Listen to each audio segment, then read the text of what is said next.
This is Werner Sabo. I'm a construction attorney and architect in Chicago. I'm also an arbitrator and mediator. In these videos, I discuss arbitration and mediation topics.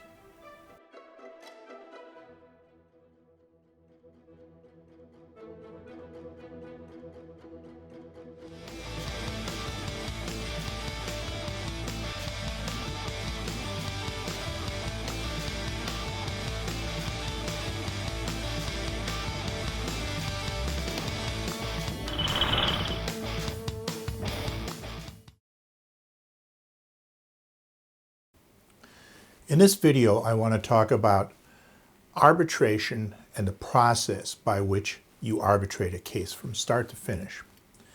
Now, before we delve into it, I want to point out that arbitrations are different for different types of cases. They're going to be different in different countries. So I'm going to concentrate on arbitrations that involve construction in the United States. Even in the United States, depending on what your contract says, your provider, the party that organizes the arbitration and administers the arbitration, is going to make a difference in the rules. And there are various providers. The American Arbitration Association is one of the biggest. There's JAMS, there's NDispute, there's a number of others. There's also various private groups, groups of attorneys that have gotten together to do their own, or individual attorneys that do arbitrations. So they're all going to be different, and first thing you need to do is look at your contract to determine what the ground rules are going to be. And so if your contract is, for instance, a standard American Institute of Architects contract and you've opted for arbitration, that's going to say your arbitration is going to be administered by AAA, the American Arbitration Association, and the AAA rules are going to be incorporated into your contract. So after you've read the contract and after you've reviewed what the contract says about arbitration, assuming now you've got a dispute going, the next thing to do is look at that organization's rules. And so, for instance, with an AIA contract, you'd go to the AAA website and you would look up their construction industry arbitration rules. And you look at that, and that kind of lays out what's going to happen, what you're supposed to do when, what the powers of the arbitrator are, and so forth. So let's jump into this. So you've got a dispute, and it's a construction project. Maybe you're the owner, maybe you're a contractor, maybe you're the architect. Somebody involved in the construction process, and you have a dispute with another party with which you have a contract. You generally don't have arbitration in the absence of a contract. So arbitration is really only by agreement of the parties. So you look at your contract, determine what the steps are that you have to go through. So the first thing you generally do is you file a demand for arbitration. And in many cases, your provider, such as AAA, is going to have an online portal where there's a form, and it's usually a 1 or 2 page form that you fill out, and you describe who the parties are, a brief nature of the dispute, and a couple of other questions. And that gives AAA a basic idea of what's going on. Now, the fees for most of these providers are going to be based on the size of the dispute. So the fees for a $50,000 dispute are going to be far different than if the dispute is over $50 million. And so for AAA, for instance, you're going to be charged a fee based on the amount that you put down that you're looking for. Now, obviously, if the amount you're really looking for is $10 million, you can't put down $100,000 just to avoid some fees, because you're going to be limited to that amount at at the end of the arbitration, assuming you win. So you've got to fill that form out, that demand for arbitration out pretty carefully. So the next question, and maybe one of the first questions you look at, has to do with statute of limitations. Now, every state has a statute of limitations, and basically the idea is that if you have a claim, you have to either go to court or file for arbitration within a certain period of time. And that prevents people from coming back 20 years later and saying, I've got this claim, and everybody's long forgotten what the case is all about. So typical statutes of limitations tend to be 2 to 4 years from the time that the claim arises or the claim accrues. The contract may, in fact, change that. You can change a statute of limitations in your contract. So an example of this would be a few years ago, the AIA contracts said that the statute of limitations on any claim accrued no later than substantial completion. Now, that's different than if it didn't say that, because, for instance, you're the owner, you've built this fancy new building, and 3 years after the construction is completed, you notice a roof leak. It's dripping, and you try to find out what's going on. You can't figure out what it is. Eventually, you bring in an expert who examines it and discovers some major defect, whether it's design or construction. Now, in that case, in my example, the statute of limitations is very important. If your contract said the statute of limitations accrues on substantial completion, and you don't discover this until 3 years later, obviously, if there's a 4-year statute of limitations in your state, then you have probably less than a year within which to investigate and file a suit or an arbitration against the party that's responsible.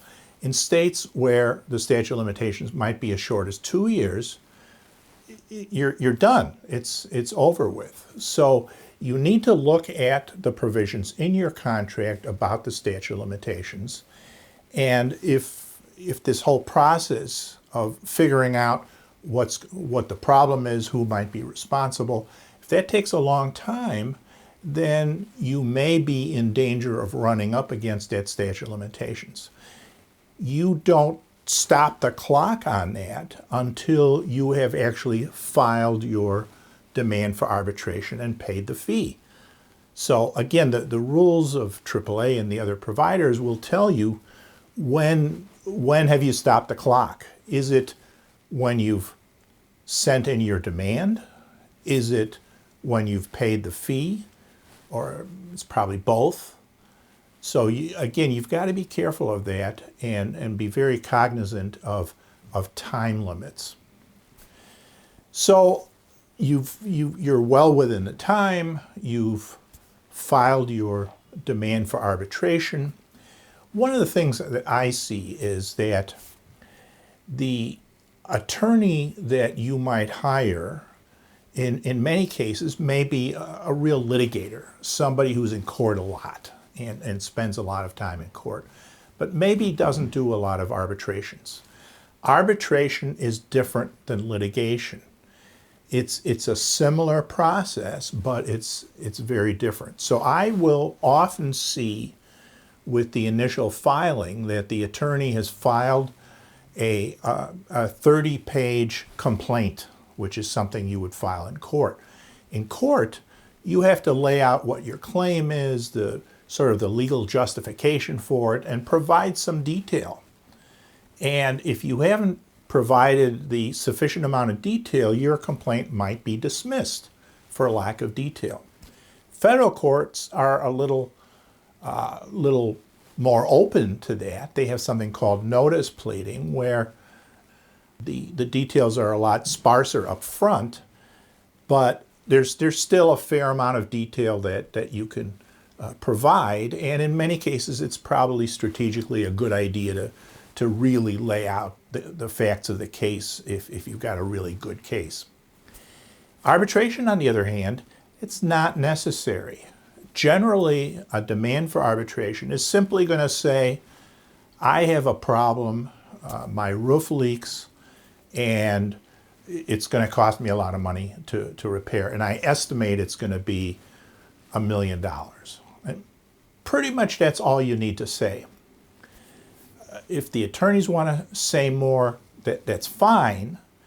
And in fact, there may actually be a good reason to do that. Sometimes the optics of it are important because you want to sort of present your side as the good guy and the other side as the bad guy. And so laying out some facts that aren't really necessary, but make for good reading. So sometimes a good story can be helpful on that first impression. The arbitrator is going to see that, certainly the administrators and so forth. So you might get some sympathy for your side, which probably doesn't hurt. So now, you're the other side. You get this demand for arbitration from the attorney for the party that's making the complaint. And so you take a look at it. Your client has hired you now to defend them against this thing, and you take a look at it. And one of the things you might want to do is to say, wait a minute, we don't have an agreement to arbitrate.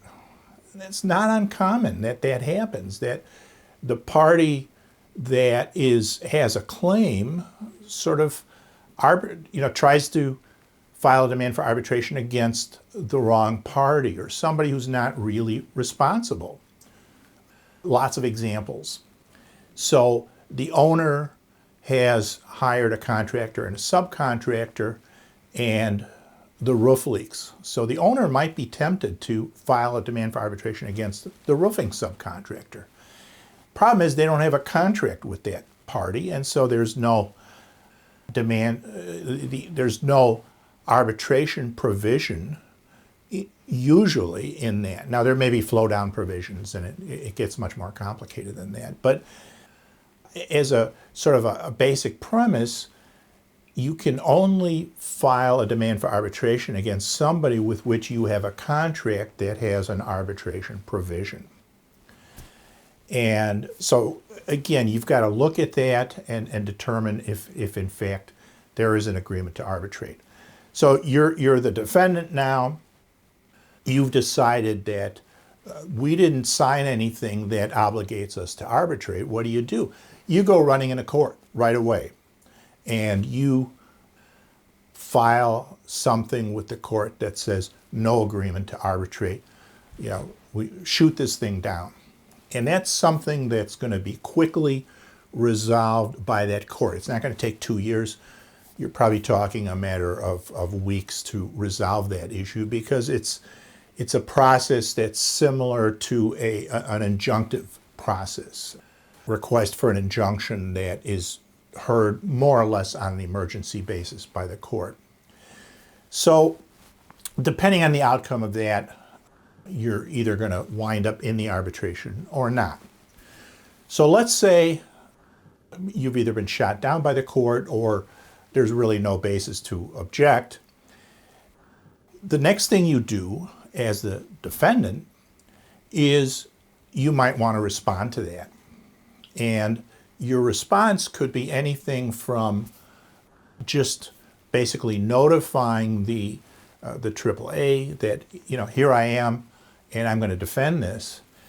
Generally, the rules certainly by AAA, and I think most of the others, are that if you really don't file anything, you are deemed to have denied all of the allegations. You could deny it in a much broader and fancier way, and your attorney could rack up some fees on that. But again, that's a decision by the attorney to see, is there some really good reason to spend a lot of time and money in putting together a response that denies everything or just kind of let it ride. The outcome is the same, I think, in most cases. The next thing you want to do as the respondent is take a look, see if you have a counterclaim. Maybe you've got your own claim. The owner is suing you, the general contractor, because the roof leaks, but it turns out the owner is holding retainage and he owes you a bunch of money. So any kind of claim that you have out there, you'd better now present as a counterclaim. Otherwise, your claim might be foreclosed in the future. So take a look at that and see if you have any kind of counterclaim. And so that process is sort of the reverse of what the original claimant did. Now, okay, so now everybody's gotten their foot in the door and the arbitration process has started. And by the way, not much time has passed at this point because arbitration is going to be a lot quicker than court. So now we're probably just a few weeks into this process. There's a demand for arbitration. There's a counterclaim. There might be some responses of some kind or another. I'm not going to get into the problem of additional parties. Occasionally you're going to have an arbitration where there's more than two parties, and that can get really complicated. So I'm going to keep this down to just two parties for the sake of this discussion. The next thing that happens is the provider is going to send out a list of potential arbitrators. So these organizations, AAA, and Dispute, and so on, they have a panel, a roster of arbitrators that are pre-qualified. So these are people that the organization has put on their roster based on their experience, their training, and so on. Some of these organizations, such as AAA, does have requirements for annual training of various kinds, just to keep the skills of those neutrals sharp and up to date. So you will then get a list with a biography of each of the potential arbitrators that has been provided.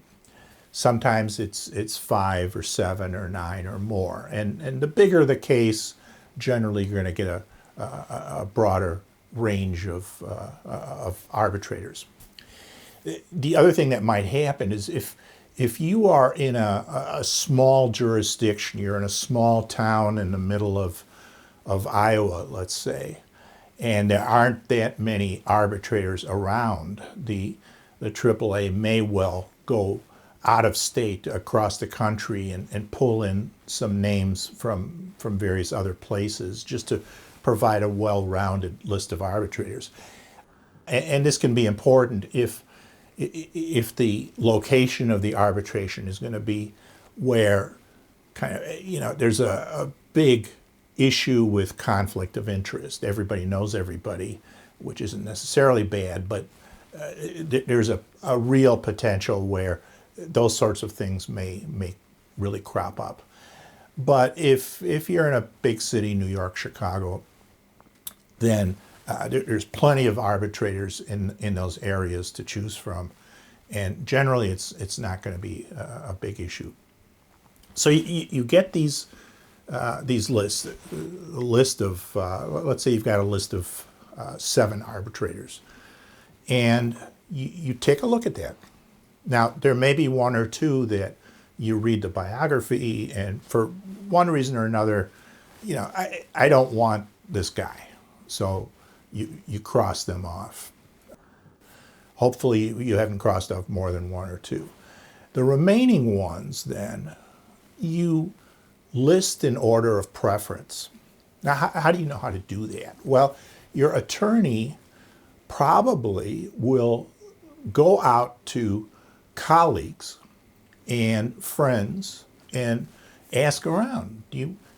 I've got these 3 or 5 names. Does anybody know any of them, have had experience, have had arbitrations with these people? And most likely they're going to get some responses. Maybe other attorneys in their firm have been in an arbitration with one of these names or more of these names. So they'll get some feedback. You can also look on the internet and do some searches and so forth. So you ought to have a pretty good idea of certainly the qualifications of these people. You want somebody that has experience in construction and will bring something to the table, not just your plain vanilla judge if you go into court who may have done 10 years of divorces but doesn't know the hammer from the nail. But in arbitration, you are hiring somebody as a neutral who really has strong experience in construction and knows what a shop drawing is and knows that kind of stuff. So you're not out there educating them as to what these issues and these things in construction are. So you order those 1, 2, 3, 4. Your opponent does the same thing, and the association then will match that up. So maybe on your list, this woman over here is number 2, and she is number 1 on the other person's list, and so it's likely she will be invited to be your arbitrator. And AAA then, or the organization, will reach out to that person and say, hey, here's a case, you're being invited to serve as the arbitrator in that case.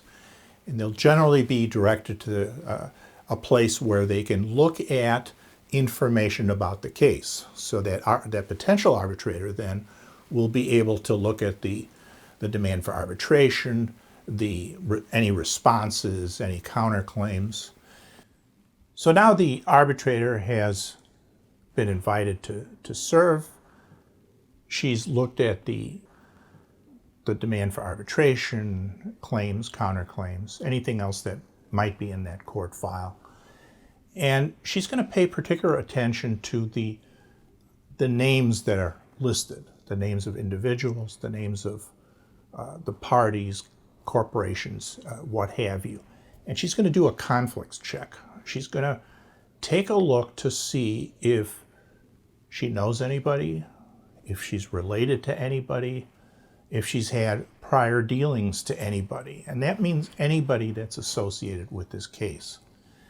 And typically, the attorneys will have a system in their office that looks for conflicts. It's a computer system that would have all the names of all the cases that anybody in that firm has been associated with.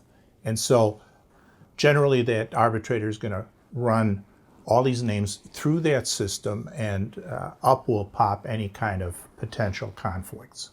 Maybe one of her partners 10 years ago represented one of the parties here. Maybe one of the attorneys was opposing her in a case 5 years ago, that sort of thing. Now, some conflicts are more important than others. And obviously, if the arbitrator is related to one of the opposing attorneys, or is related to one of the parties, or the owner of one of the corporations, that's a serious conflict that probably will pretty much automatically disqualify that arbitrator. But in general, those are not the sorts of things that are going to be real conflicts. You still have to disclose those. So the arbitrator is going to disclose all of the relationships. And generally in construction, most of the attorneys that have been around for a while are going to know most of the other attorneys that have been around for a while. And there's various bar associations that deal with construction. And so, for instance, I'm on various groups that deal with construction.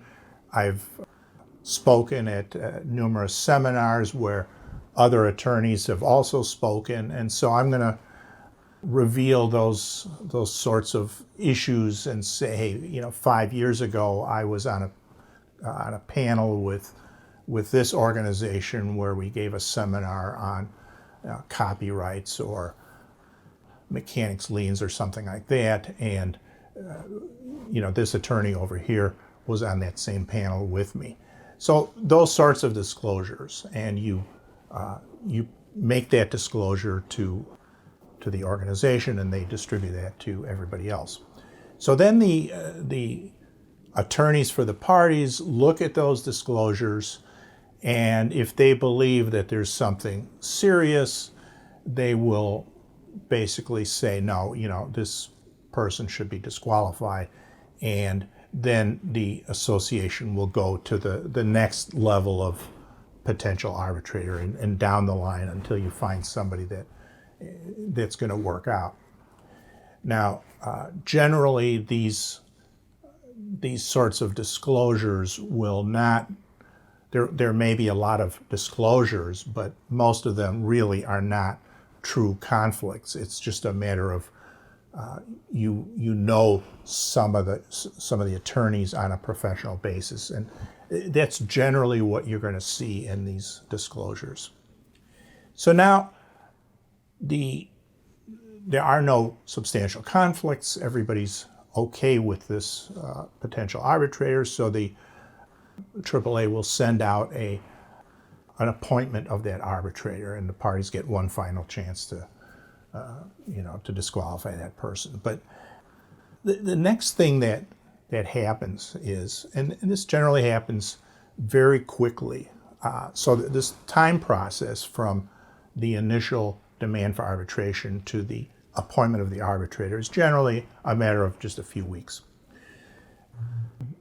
The first real thing that happens now that the arbitrator is appointed, is the initial conference call. So the arbitrator, the newly appointed arbitrator, and the attorneys get together on a conference call to discuss the case, the procedures, and what's going to happen. The clients are certainly allowed to be in on the conference call. They're welcome to join. It rarely happens. It's just 2 or 3% of the time will I see a client join in on a conference call. Occasionally it happens, but pretty rare. The attorneys do all the talking. So we're planning out what this is. If I'm the arbitrator, I'm going to want to know a little bit more about the case.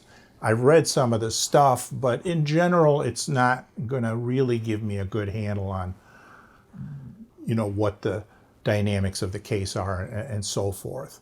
I want to know, first of all, how much money is at stake. And, maybe I can get that from the filings, but a lot of times it's not real clear. I want to know how long this case is going to take. Is it a 2-day case? Is it a 2-week case? Is it going to be, 30 days of hearings? And that's going to depend on how many experts each side anticipates to have, how many witnesses each side anticipates to have. So I'm going to ask all those sorts of questions, and that'll give me a pretty good handle on what to expect going forward. The next thing I want to talk about with the parties in that initial conference call is discovery. So this is a big deal, and it can be very expensive for the clients of these attorneys.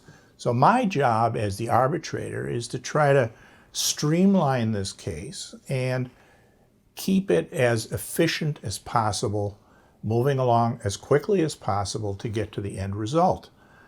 I don't want to see a lot of depositions and other stuff. If the attorneys both agree that they need a whole bunch of things, it's actually, I'll try to persuade them otherwise, but it's really up to the attorneys with input from me to manage this whole discovery process.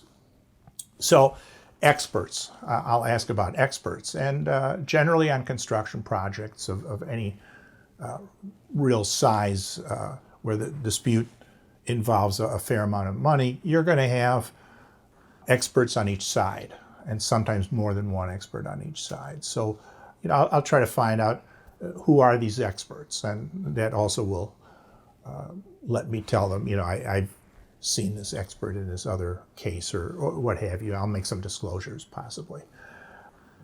Generally, experts will issue a report and they will be deposed. So they're definitely depositions of experts.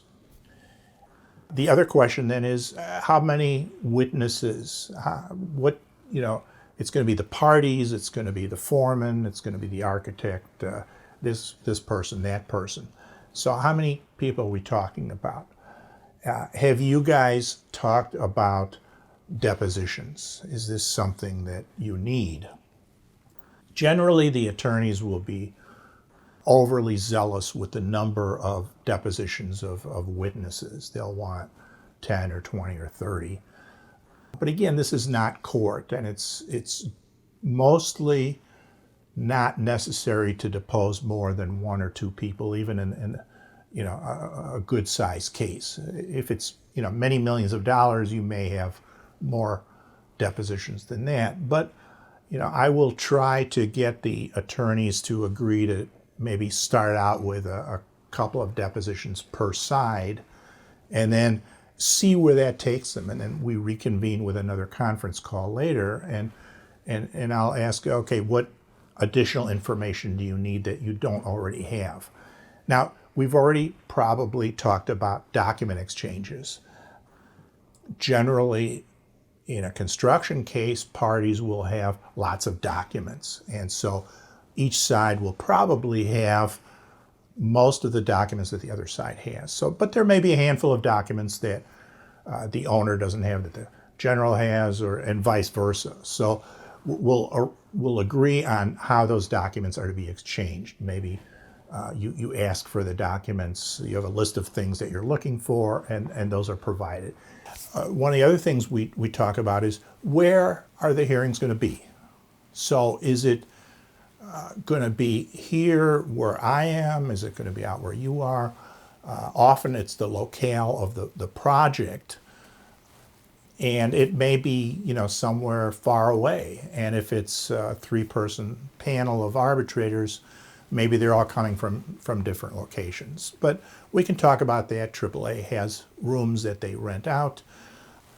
Sometimes it's at the office of one of the attorneys, and sometimes they rent a place, what have you. But those are the sorts of things we discuss at that initial conference call. And sometimes, we don't have a resolution on those things, and we work that out later. Obviously, when do we want to have the hearings? And again, we may not know that until some of this discovery takes place. So we may say, okay, do this document requests, take a couple of depositions, get your expert in, and let's get back together in 6 weeks or 8 weeks and give me an update, and we'll talk about the schedule going forward. If it's not that complicated, we can say, okay, do you guys have your calendars? Let's agree on a hearing date or 2 days. So on a smaller case, the attorneys may say, well, we think we can wrap this up in 1 day, we're ready to go, and so forth. So we look at our calendars, and it turns out that here's an agreeable date in 3 or 4 weeks, and so we schedule that. Now, I find that attorneys are notoriously bad about estimating the time that's required. Generally, if they tell me I can do this in a day, I tell them, look, let's have a backup day. So if it's Tuesday for the arbitration, let's set aside Wednesday also, just in case we go over. Half the time we use that day, half the time we don't. If they tell me it's 5 days, then I'll generally set aside 7 days, because they always underestimate the amount of time that the hearings take. So you finish up that conference call. I'll issue an order, or basically a summary of what happened at that conference call, which lists all the dates coming up. And if there are additional conference calls scheduled, then of course we go ahead and have those. Now, during this process, between the time the arbitrator is selected and the hearings, sometimes the parties want to talk to the arbitrator. In mediation, which is very different than arbitration, ex parte communications are allowed and actually encouraged. Arbitration is more like court in that way. So you can't talk to the arbitrator alone. The only way you can communicate with the arbitrator is when everybody's on the line. So a conference call, you can schedule an emergency conference call with the AAA, and they'll arrange that. But everybody needs to be on that call. No ex parte communications with the arbitrator throughout the entire case. It's just not allowed. All right, now everything's been done. The parties are ready to go, and you've come to the date of the hearing. You've come to the conference room where this hearing is to start. By the way, this is an arbitration hearing is a little more formal than a mediation, which is very informal, but it's a little less formal than court. So the arbitrator is not going to wear a black robe.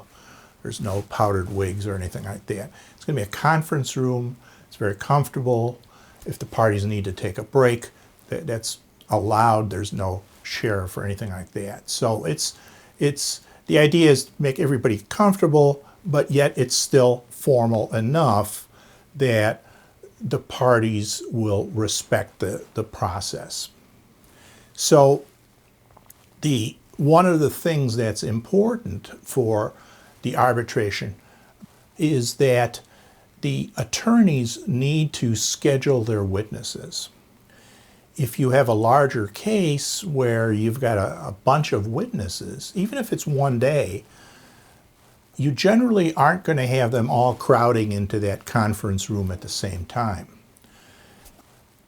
Or you really don't want your expert witness sitting out in the hallway for 4 or 5 hours. So you've got to, as the attorney, you've got to figure out when you're on, when the other side's on. And generally the attorneys will get together on that and agree on who's coming in where. And in fact, the attorneys are going to want to know the order of the witnesses that the other side is going to be calling so that they're prepared to be ready for that.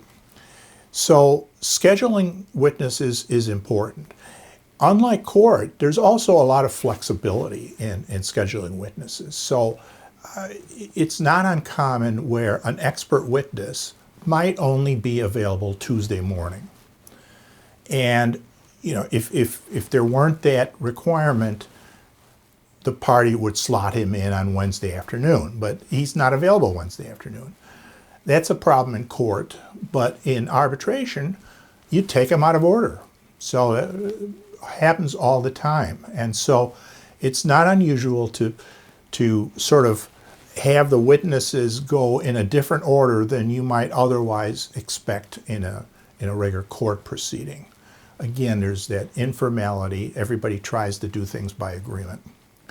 So you start the hearing, the arbitrator introduces what's happening, checks around for who's in the room, and then the parties are invited to make opening statements. Usually in arbitrations, the attorneys want to make some kind of opening statement. And I think it's important to do that to sort of set the stage for your case. And whether that's a 10-minute opening statement or an hour, a lot of it's going to depend on the personality of the attorneys, the size of the case, and so forth. So now the opening statements are done. Each side now is going to present their witnesses. So the claimant starts first in most cases. Again, the parties could agree to change that for various reasons. But typical case, the claimant starts with their first witness. They present that witness with direct testimony, and the other side is allowed to cross-examine that witness.